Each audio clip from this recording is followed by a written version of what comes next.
wabarakatuh.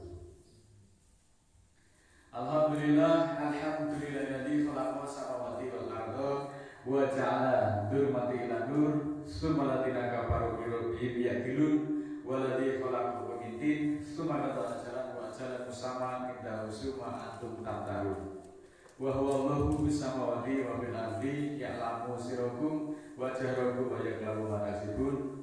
Asyhadu an la ilaha illallah wahdahu la syarika lah innama huwa ilahul wahid. Allahu la ilaha illa huwa rabbul arsyil azim. Allahu la ilaha illa huwal hayyul qayyum. Allahu la ilaha illa huwar rahmanur rahim. Saudaraku muslimin muslimat yang dimuliakan Allah, saya mengajak marilah senantiasa kita memberikan puja dan puji hanya kepada Allah satu-satunya tanpa serikat atas rahmat, atas petunjuknya dan kesempatan yang diberikan kepada kita sampai saat ini, sehingga kita masih diberikan kesempatan untuk memperbanyak amalan-amalan kita. Juga kita masih diberi kesempatan untuk bertobat, memperbaiki diri apa yang telah kita lakukan selama ini. Saudaraku yang dimuliakan Allah, pada kesempatan ini marilah kita sejenak merenungi kisah Ibrahim melawan kemungkaran dan bagaimana keteguhannya menjadi fondasi keimanan yang patut kita teladani. Dalam sejarah panjang peradaban manusia, sedikit sekali sosok yang memiliki keteguhan sekuat hati Nabi Ibrahim. Nama Ibrahim adalah salah satu nama yang paling banyak disebut di dalam Al-Quran. Hal ini menunjukkan betapa pentingnya kisah dan ajarannya. Ibrahim adalah bapak dari para nabi yang lahir di Babilonia pada masa Raja Namrud. Beliau juga dikenal karena pencarian Tuhan atau ketauhidan yang dilakukan. Keberanian dia di dalam menghancurkan berhala-berhala sumber dari segala kemusyrikan dan selamat dari hukuman bakar. Perjalanan hidupnya diwarnai hijrah ke Sam, kemudian ke Mesir hingga sampai ke Ka'bah dan membangun Ka'bah di Mekah, serta ujian berat lainnya yaitu perintah untuk menyembelih putranya yang bernama Ismail. Nabi Ibrahim adalah sosok yang sangat dimuliakan oleh Allah, bahkan disebut sebagai kekasih Allah. Beliau adalah salah satu nabi dan rasul ulul azmi, yaitu selaku pemimpin yang memiliki ketuaan hati yang luar biasa di dalam berdakwah. Sebagian besar nabi dan rasul setelahnya, termasuk nabi kita yaitu Nabi Muhammad, merupakan keturunan dari Nabi Ibrahim melalui garis keturunan Ismail dan Ishak. Beliau adalah sosok pencari Tuhan dengan kejernihan hati dan berjuang menentang kemusyrikan dan menegakkan monoteisme ataupun keesaan Allah atau ketauhidan tadi di tengah kaumnya yang kafir dan jahil pada saat itu. Keteguhan Nabi Ibrahim dalam mencari Tuhan ditunjukkan dengan penggunaan akal sehat dan pengamatan kritis terhadap alam, yaitu berupa pengamatan terhadap bulan, bintang, dan matahari. Untuk menolak penyembahan berhala yang banyak dilakukan umatnya pada saat itu. Beliau juga konsisten menolak Tuhan yang terbenam atau Tuhan yang menghilang, dan menyimpulkan bahwa Tuhan adalah pencipta yang abadi, tidak berubah dan tidak terikat oleh waktu. Marilah kita simak ayat-ayat Al-Quran yang menjelaskan tentang perjalanan ataupun syariat-syariat yang diajarkan oleh Ibrahim. Pertama dalam surat ke-6 ayat 76 selengkapnya sebagai berikut. A'udzubillahi minasyaitonirrajim. Bismillahirrahmanirrahim. Walama jana alaihi lailu ra'a kaukaban qala hada rabbi walama afala qala la'uhibbul afilin. Ketika malam menyelubuhinya, dia melihat suatu kaukab ataupun planet dan dia berkata, inilah Tuhanku. Maka ketika telah menghilang, dia berkata, aku tidak menyukai yang menghilang. Falama ro'al qamara baziwan qala hada rabbi walama afala qala la ilam yahdi li rabbi La aku nana minal qaumid dolin, surat ke-6 ayat 77. Ketika dia melihat bulan cemerlang, dia berkata, inilah Tuhanku. Maka ketika dia menghilang, Ibrahim berkata, jika Tuhanku tidak menunjuki aku, tentulah aku termasuk kaum yang sesat. Dilanjutkan masih dalam surat yang sama ayat ke-78. Falamma ra'a samsa bazighatan qala hada rabbi hada akbar. Falamma afalat qala ya qaumi ini bari'u mimma tusyrikun. Ketika dia melihat matahari cemerlang, dia berkata, inilah Tuhanku, dia lebih besar. Maka ketika telah menghilang, dia berkata, wahai Tuhanku, aku berlepas diri dari apa-apa yang kamu serikatkan. Wahai kaumku, maksudnya. Dia berkata kepada kaumnya, aku berlepas diri dari apa yang kamu serikatkan. Muslimin yang dimuliakan Allah, meskipun tumbuh di lingkungan penyembah berhala, bahkan ayahnya sendiri adalah pembuat patung, tetapi Ibrahim remaja itu menggunakan akal sehatnya untuk menyadari bahwa patung yang tidak bisa mendengar, tidak bisa berbicara, tidak bisa bergerak, itu semuanya bukanlah Tuhan. Selanjutnya Ibrahim mencari Tuhan melalui pengamatan benda-benda langit seperti matahari, bulan, bintang yang saat itu dianggap Tuhan oleh kaumnya pada kala itu. Saat bulan, matahari, dan bintang menghilang atau terbenam, Ibrahim menegaskan, la uhibbul afilin, saya tidak suka hal-hal yang menghilang atau yang terbenam. Ini membuktikan bahwa keteguhannya bahwa Tuhan sejati itu tidak mungkin hilang. Setelah menyadari bahwa benda-benda langit adalah makhluk, maka Ibrahim berikrar untuk menyembah Sang Pencipta langit dan bumi, yaitu Allah. Luar biasanya lagi, atas kecerdasan dan petunjuk dari Tuhan, Ibrahim pada saat itu sudah paham tentang kemusyrikan. Nah, setiap nabi ataupun rasul yang diutus menjadi suri teladan bagi seluruh umat manusia, tidak terkecuali dengan Nabi Ibrahim. Ia menjadi salah satu nabi dan rasul yang namanya banyak diceritakan di dalam Al-Quran. Kisah perjalanan hidupnya Allah abadikan melalui Al-Quran, dan Allah berfirman, marilah kita perhatikan surat ke-60 ayat 4 selengkapnya sebagai berikut. A'udzubillahi minasyaitonirrajim. Bismillahirrahmanirrahim.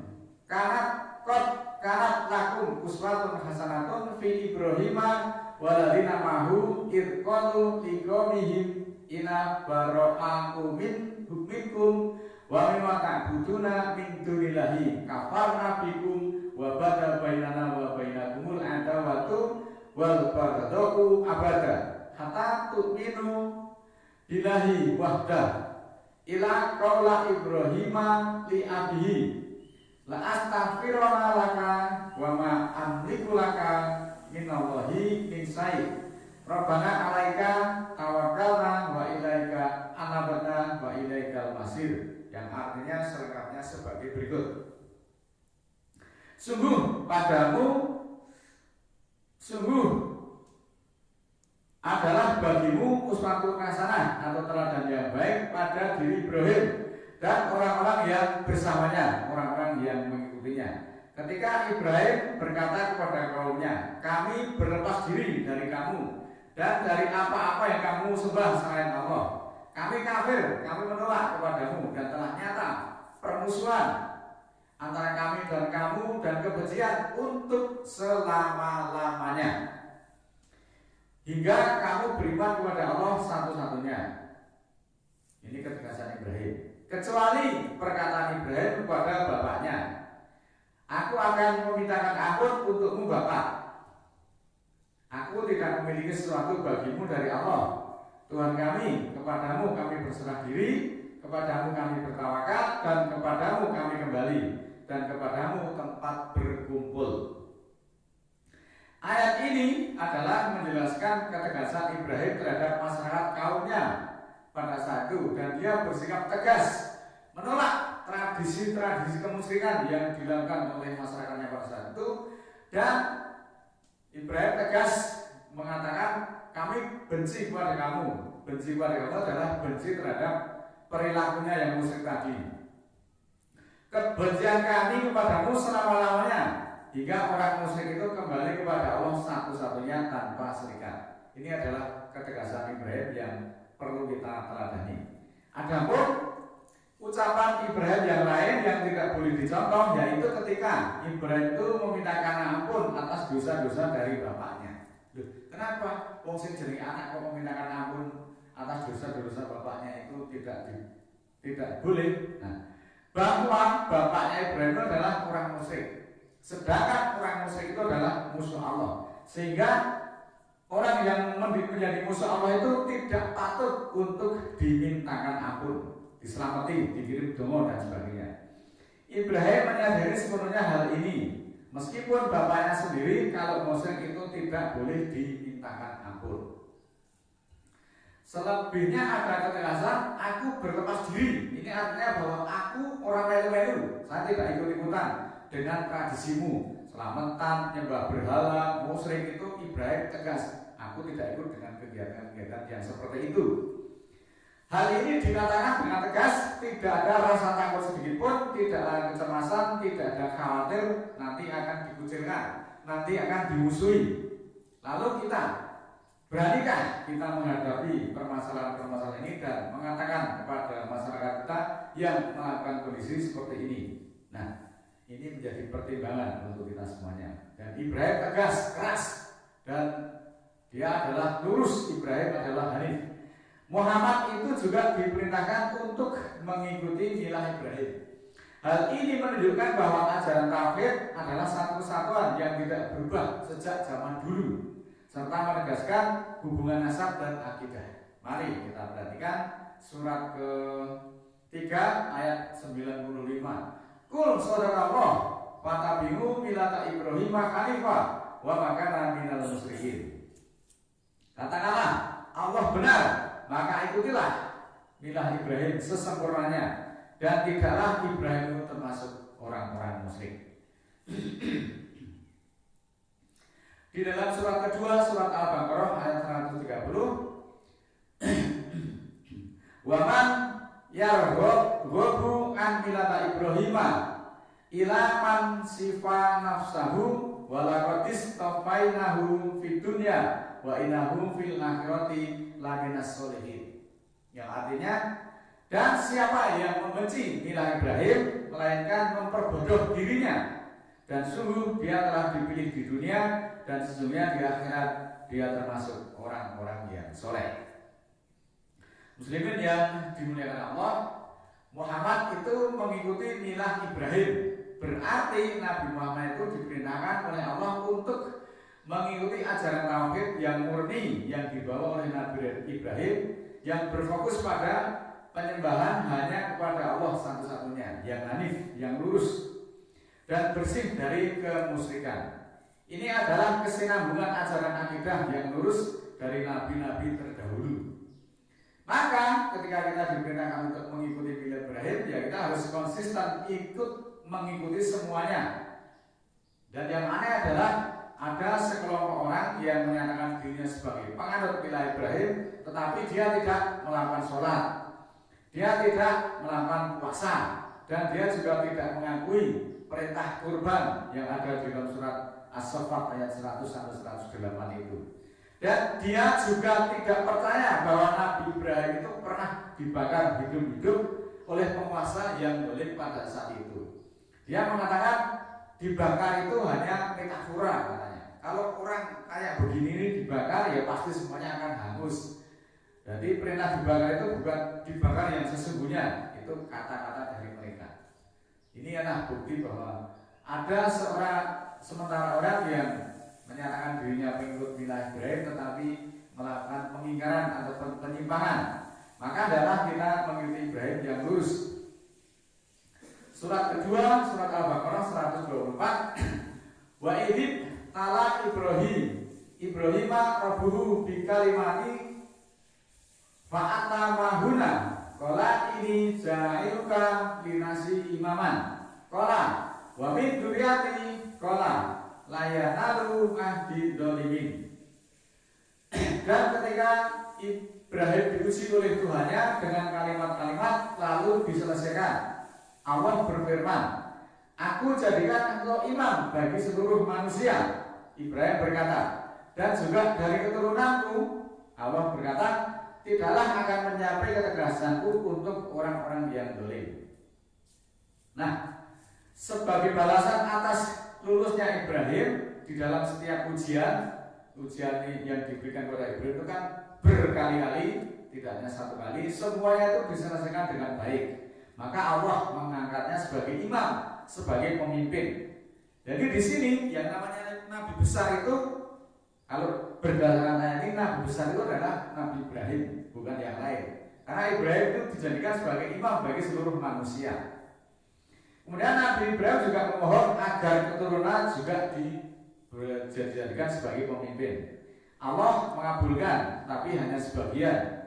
Namun menegaskan bahwa janji kepemimpinannya itu tidak berlaku meskipun keturunan Ibrahim kalau dia berlaku dolim.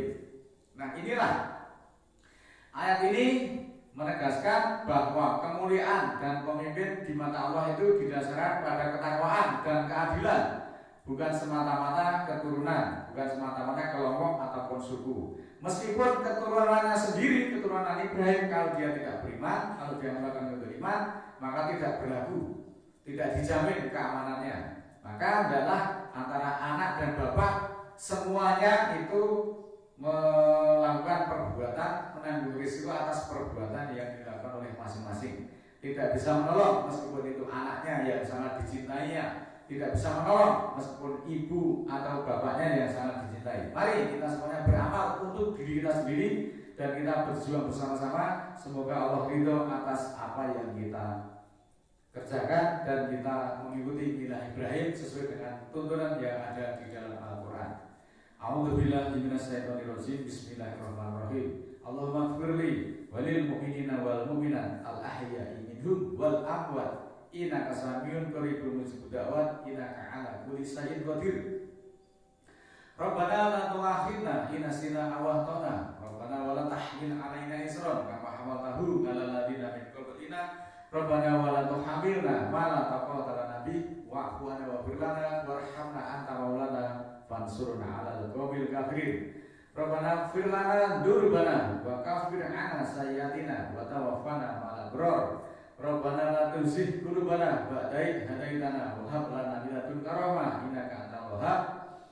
Rabbana ighfir lana wa li ikhwanina alladziina sabaquna bil iman wa la taj'al fi qulubina ghillan lil ladziina amanu rabbana innaka ghafurur rahim.